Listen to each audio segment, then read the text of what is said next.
2024 లేదా 25లో డిగ్రీ లేదా బీటెక్ చదివారా? సాఫ్ట్‌వేర్ జాబ్ కోసం ఎదురు చూస్తున్నారా? అయితే కోడ్ జ్ఞాన్ 100 డేస్ కోర్సులో చేరండి. జాబ్ సాధించండి.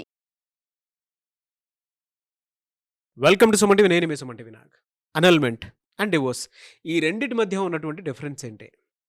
పెళ్లి రద్దుకి, దానితో పాటు విడాకులు తీసుకోవడానికి ఉన్నటువంటి ఆ డిఫరెన్స్ కోర్టులో అసలు ఏ విధంగా ఉంటుంది? అండ్ ప్రస్తుతానికి చాలామందికి ఏంటంటే వీటికి సంబంధించినటువంటి ఒక చిన్న తేడా తెలియాల్సినటువంటి అవసరం కూడా ఉంది. వీటిల్లో చట్టరూపకంగా కనుక మనం చూసుకుంటే కొన్ని మార్పులు చేర్పులు కూడా ఉన్నాయి. ప్రస్తుతం ఏ విధంగా ఉంది అనేది ఈరోజు మనతో పాటు హైకోర్టు అడ్వకేట్ అలాగే రవీంద్రనాథ్ గారు ఉన్నారు. అది వారి మాటలో తెలుసుకుందాం. Hello sir. హాయ్ అండి నాగరాజ్ గారు. సార్, అనల్మెంట్ అండ్ డివోర్స్ ఈ రెండిటికి మధ్య ఉన్నటువంటి డిఫరెన్స్ ఏంటి? ఏ విధంగా ఉంటుంది అసలు? మ్యారేజ్ అయిన తర్వాత ఏదైనా కారణాల రీత్యా విడిపోవాలి అంటే తప్పనిసరిగా కోర్టుకే వెళ్ళాలి. పెళ్లి చేయాలంటే కోర్టు అవసరం లేదు. కానీ వారిద్దరి మధ్య ఆ రద్దు అవ్వాలంటే మాత్రం తప్పనిసరిగా కోర్టు మెట్లు ఎక్కాల్సిందే. కోర్టు మాత్రమే ఆ మ్యారేజ్‌ని రద్దుపరిచే హక్కు ఉంటుంది. కుల పెద్దలు గాని, సంఘ పెద్దలు గాని, ఊరి పెద్దలు గాని, మత పెద్దలు గాని, ఏ ఇతరవతర ఎవరికి గూడా ఆ హక్కు అనేది లేదు. ఇది ఫస్ట్ గుర్తుపెట్టుకోవాలి. కేవలం కోర్టు మాత్రమే ఆ మ్యారేజ్‌ని క్యాన్సిల్ చేసే అవకాశం ఉంటుంది. అది మాత్రం పెళ్లి చేయాలంటే మాత్రం కోర్టు అవసరం లేదు.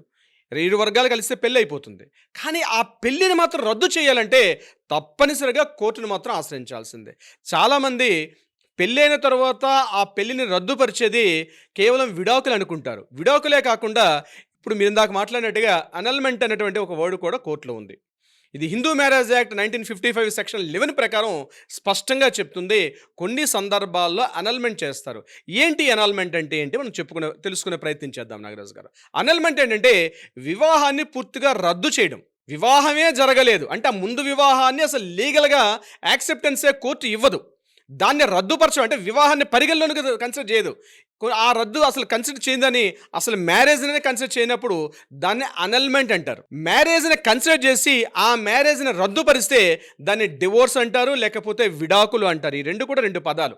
చాలా కేసుల్లో చాలామంది కన్ఫ్యూజ్ అవుతుంటారు. ఏ సందర్భాల్లో మా మ్యారేజ్ని రద్దుపరిచే అవకాశం ఉంటుంది సార్ అన్నది నేను ఇప్పుడు మీకు చెప్పే ప్రయత్నం చేస్తాను. కొన్ని సందర్భాల్లో అంటే వివాహానికి పూర్వమే అమ్మాయి కానీ అబ్బాయి కానీ వేరే వ్యక్తితో ఫిజికల్ రిలేషన్షిప్, సెక్సువల్ రిలేషన్షిప్ కలిగి ఉండి దాన్ని దాచిపెట్టి దాన్ని హోల్డ్ చేసి మరలా మ్యారేజ్ చేసుకుంటే ఆ విషయాన్ని అబ్బాయి కానీ అమ్మాయి కానీ పరిగణలో తీసుకొని సాక్ష్యాధారాలతో సహా కోర్టు ముందు ప్రవేశపెట్టినప్పుడు కోర్టు దాన్ని అనల్మెంట్ చేస్తుంది. అంటే డివోర్స్ ఇవ్వదు. అంటే ముందు జరిగిన మ్యారేజ్ని ఎట్టి పరిస్థితుల్లో కూడా అది మ్యారేజ్గా కన్సిడర్ చేయదు. సో కోర్టుకు మనం అభ్యర్థించుకునేది అనల్మెంట్ చేయమని చెప్పి అడుగుతాం. అంటే మరలా ఫ్రెష్గా మ్యారేజ్ చేసుకున్నట్టుగా ఉంటుంది తప్పించి డివోర్స్ అంటే ఇంతకుముందు ఆయనకి మ్యారేజ్ చేసుకోవడం ఇది సెకండ్ మ్యారేజ్ అమ్మాయికి కానీ అబ్బాయికి కానీ ఈ వర్డ్ అనేది యూజ్ చేసే అవకాశం మాత్రం ఎట్టి పరిస్థితులు ఉండదు. కోర్టు దాన్ని అనల్మెంట్ ఆర్డర్ అని చెప్పి ఇష్యూ చేసేస్తుంది. అంటే అసలు కోర్టుని కన్సిడర్ చేయదు ఆ మ్యారేజ్ని.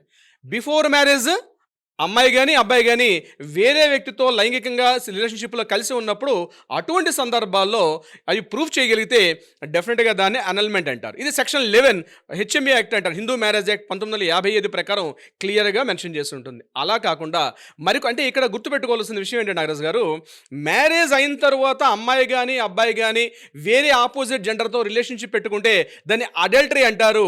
బిఫోర్ మ్యారేజ్ కానీ అటువంటి రిలేషన్షిప్ పెట్టుకుంటే దాన్ని ఫ్రాడ్ అంటారు. అంటే విషయాన్ని దాచిపెట్టారు, ఫ్రాడ్ చేశారు, చీటింగ్ చేశారు. సో ఇక్కడ అడల్టరీ అనే వర్డ్ రాదు. ఇక్కడ దాని సాక్ష్యాధారాలతో చూపించడం కూడా చాలా కష్టం. కానీ చూపించితే మాత్రం తప్పనిసరిగా అది పరిగణలో తీసుకోరు. అమ్మాయికి కానీ అబ్బాయి కానీ పనిష్మెంట్ కూడా ఉంటుంది. అది ఫైన్ ఉంటుంది, పనిష్మెంట్ ఉంటుంది, రెండు కూడా ఉంటుంది. ఎందుకంటే ఒక లైఫ్ని పూర్తిగా స్పాయిల్ చేశారని కోర్టు చాలా ఇమ్మీడియట్గా చాలా తీవ్రంగా దీన్ని పరిగణిస్తుంది. సో బిఫోర్ మ్యారేజ్ ఇటువంటి రిలేషన్షిప్ కానీ పెట్టుకుంటే తప్పనిసరిగా కఠినమైన శిక్షలు కూడా ఉండే అవకాశం ఉంటుంది. రీసెంట్గా నాకు వచ్చే కేసులు కూడా ఇలాంటివి ఉన్నాయన్నమాట. వాళ్ళు బిఫోర్ మ్యారేజ్ వేరే పర్సన్స్తో రిలేషన్షిప్ పెట్టుకొని దాన్ని దాచిపెట్టి అమ్మాయి వాళ్ళు ఒక బిజినెస్గా ఒక ముఠా సభ్యులుగా ఏర్పడి వాళ్ళు ఎవ్రీ 6 months ఒకసారి మ్యారేజ్ చేసుకోవడం, మళ్ళీ కోర్టు ఎక్కి డివోర్స్ని అప్లై చేయడం, ఆ అబ్బాయి నుంచి ఎంతో కొంత అమౌంట్ డిక్లేర్ చేసి వాళ్ళతో కాంప్రమైజ్ అయిపోవడం, ఇదొక పని కట్టుకుంటూ చేస్తున్నారు. ఆ ముఠా సభ్యులు రీసెంట్గా మన సైబర్ క్రైమ్ పోలీసులు కూడా పట్టుకోవడం జరిగింది. సో ఈ ట్రాప్లో పడకుండా కూడా జాగ్రత్తగా ఉండాల్సినటువంటి అవసరం కూడా చాలా వరకు ఉంటుంది నాగరాజు గారు. సో ఇది అనల్మెంట్ అంటే డివోర్స్ అంటారు. మరొక సందర్భం అంటే సబ్ ఇంట మ్యారేజ్ అంటారు. అంటే తమ రక్త సంబంధీకుల్ని అంటే అన్న వరుసల్ని, చెల్లెలి వరుసల్ని అట్లాంటి వాటిని మ్యారేజ్ చేసుకుంటే దాన్ని కూడా కోర్టు దాన్ని అనల్మెంట్ చేస్తుంది. అనల్మెంట్ చేయడం అంటే అసలు దాన్ని మ్యారేజ్గానే పరిగణించారు. దాన్ని సపిండ మ్యారేజ్ అంటారు. సపిండ మ్యారేజ్ అంటే ఇప్పుడు నేను చెప్పినట్టుగా తోడబుట్టినటువంటి వాళ్ళతో రిలేషన్షిప్ అలాంటివి కూడా చాలా జరుగుతాయి. రీసెంట్గా ఆంధ్రాలో ఒక కేసు కూడా ఇదే జరిగింది. వాళ్ళు చిన్నప్పటి నుంచి వాళ్ళిద్దరు కూడా కజిన్ బ్రదర్స్ అండ్ సిస్టర్స్, వాళ్ళు ఒకే ఇంట్లో ఉంటారు, కలిసి ఉంటారు, చిన్నప్పటి నుంచి కూడా అన్నచెల్లెలుగా ఉంటారు. కానీ ఈ విషయం తెలిసిన పేరెంట్స్ కూడా ఏమీ చేయలేని నిస్సహాయ స్థితిలో ఉన్నారు. ఆ విషయం తెలిసింది ఇరుగు పొరుగుల వాళ్ళు, ఎట్టి పరిస్థితులు యాక్సెప్టెన్స్, సొసైటీ యాక్సెప్టెన్స్ ఇవ్వదు. ఈ విషయం తెలిసిన ఇరుగు పొరుగుల వాళ్ళు మాట్లాడితే వాళ్ళు ఎవరిని టచ్ చేయకుండా పైన ఉన్నారు. చివరికి వాళ్ళు మ్యారేజ్ చేసుకుంటే ఆ మ్యారేజ్ని కూడా కోర్టు సపిండ మ్యారేజ్ అని చెప్పి ఆ మ్యారేజ్ని కూడా క్యాన్సిల్ చేశారనమాట. ఇప్పుడు అనల్మెంట్ చేశారని. సార్ అలా కూడా ఉంటుందా సార్ అసలు? అంటే ఇలా జరగకూడదు, ఇలా ఉండకూడదు అనే ప్రపంచంలో ఏమి ఉండదు నాగరాజ్ గారు. బహుశా మీకున్నటువంటి పరిజ్ఞానంలో అందిండకపోవచ్చు. అంటే మీరు చూస్తున్న సొసైటీలో తెలిసి ఉండకపోవచ్చామో కానీ ఇలాంటి చాలా సందర్భాల్లో జరుగుతున్నటువంటి కేసులు కూడా మా దృష్టికి వస్తుంటాయి. ఆ ఇరుగు పొరుగులు, బంధుమిత్రులు, వాళ్ళు ఉన్నటువంటి ఫ్రెండ్స్ ఎవరు కూడా దీన్ని యాక్సెప్టెన్స్ ఇవ్వరు. చాలా కేసులు వస్తుంటాయి. అవి మీడియా దృష్టిలో కానీ పేపర్ దృష్టిలో కూడా రాకపోవచ్చు, కానీ ఖచ్చితంగా జరుగుతుంటాయి. అందుకని వాళ్ళు ఉద్దేశించే అనల్మెంట్ అంటారు ఇక్కడ వాటిని. దాన్ని ఎట్టి పరిస్థితుల్లో కూడా కోర్టు యాక్సెప్టెన్స్ అనేది ఇవ్వదు. ఇలాంటివి జరుగుతూ ఉంటాయండి. చాలా సందర్భాల్లో జరుగుతుంటాయి. కోర్టు దాకా వస్తుంటాయి. అది కూర్చొని వాళ్ళు మాట్లాడుకుంటూ సెటిల్మెంట్కి వెళ్ళిపోతారు. కానీ జరుగుతూ ఉంటాయి. అందుకే కోర్టులో మన సెక్షన్ 11 అనే సెక్షన్లో సపిండ మ్యారేజ్ అని చెప్పి ఒక సెక్షన్ క్లియర్గా రాయడం కూడా జరిగింది. ఇలాంటివి నిజంగా ఆ రాసినటువంటి మన కాన్స్టిట్యూషన్ రాసినటువంటి వాళ్ళు మన పెద్దలకి 2 చేతులతో మొక్కాల్సిన పరిస్థితి వస్తుంది.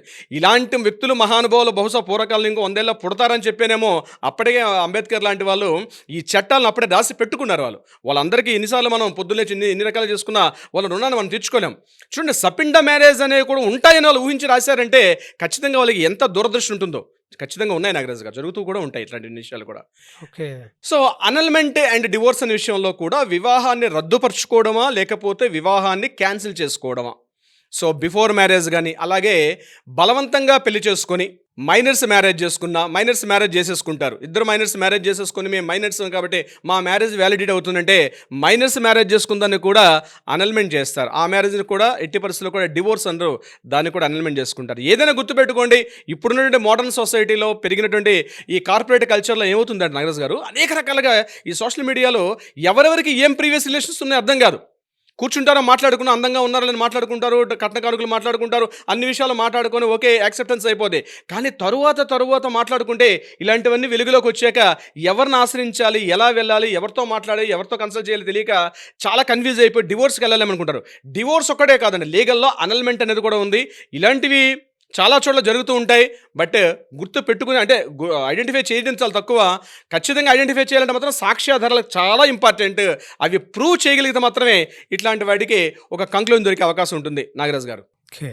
ఇలాంటివి సొసైటీలో జరిగేటప్పుడు ఏదైనా సత్వర న్యాయం కావాలి అనుకునేటువంటి వాళ్ళు ఉంటారు. అట్ ద సేమ్ టైం వాళ్ళకు ఉండేటువంటి ప్రాబ్లమ్స్ ఏవైతే ఉంటాయో వాటిని క్లియర్ చేసుకోవడం కోసం అంటే వీడియోస్ రూపకంగా చూసినటువంటి వాళ్ళు మీ సలహాలు సూచనల కోసం అయినా సరే లేదా మీ అపాయింట్మెంట్ కోసం అయినా సరే అడిగేటువంటి వాళ్ళు చాలామంది ఉంటారు. సో వాళ్ళు మిమ్మల్ని అప్రోచ్ అవ్వాలంటే ప్రాసెస్ తప్పనిసరిగా నాగరాజు గారు కింద స్క్రోల్ అవుతుంటే మనకి కాంటాక్ట్ చేయగలిగితే వాళ్ళకి కావాల్సినటువంటి సలహా సంప్రదింపులు మన లీగల్ టీం ఇచ్చే ప్రయత్నం చేస్తారు. అది కాకుండా కోర్టుల్లో ఏదైనా వివాదాలు ఉంటే వాటికి పరిష్కారం అయ్యే దిశగా కూడా ప్రయత్నం చేస్తారు నాగరాజు గారు. డెఫినెట్లీ అండి. ఎనీవే సార్, థ్యాంక్ యూ అండి. Thank you so much Alagar Ravindranath గారు. Thank you so much Nagaraju గారు. చూసారు కదండి వీడియో. ఈ వీడియోపై మీ అభిప్రాయం కమెంట్ బాక్స్లో పోస్ట్ చేయండి. ముఖ్యంగా మీరు కనుక హైకోర్టు అడ్వకేట్ అలగర్ రవీంద్రనాథ్ గారిని సంప్రదించాలి అనుకునేటువంటి వాళ్ళు, మీ కుటుంబ సమస్యలు ఉన్నాయా, భూ తగాదాలు ఉన్నాయా, లేదు మిమ్మల్ని ఎవరైనా సరే అన్నెసెసరీగా ఒక కేసులో ఇరిగించారా, అది సివిల్ అయినా క్రిమినల్ అయినా ఏదున్నా సరే, మీరు కనుక సత్వర న్యాయం కోసం చూసేటువంటి వాళ్ళైనా సరే, లేదు మాకు న్యాయం కావాలి అనుకునేటువంటి వాళ్ళు ఎవరైనా సరే అలాగే రవీంద్రనాథ్ గారిని సంప్రదించాలి అనుకుంటే స్క్రీన్ మీద మీకు కాంటాక్ట్ నెంబర్ కనిపిస్తుంది. దానికి మీరు కాల్ ఆర్ మెసేజ్ వాట్సాప్ చేసి వెంటనే అపాయింట్మెంట్ బుక్ చేసుకోండి. ఈ వీడియో లైక్ చేయండి, షేర్ మాత్రం తప్పకుండా చేయండి. ఇలాంటి మరిన్ని వీడియోస్ కోసం మా ఛానల్ ఫాలో అవ్వండి. ద సేమ్ టైం మీకు ఏదైనా డౌట్ ఉంటే కింద కామెంట్ బాక్స్లో పోస్ట్ చేస్తే వాటి మీద కూడా మేము వీడియోస్ చేయడం జరుగుతుంది. సో అలా అయినా సరే మీకు ఉండేటువంటి సలహాలు సూచనలు ఆ వీడియో రూపకంలో అయినా సరే మీరు తెలుసుకోవచ్చు. ఇలాంటి మరిన్ని వీడియోస్ కోసం మా ఛానల్ ఫాలో అవ్వండి. Thank you.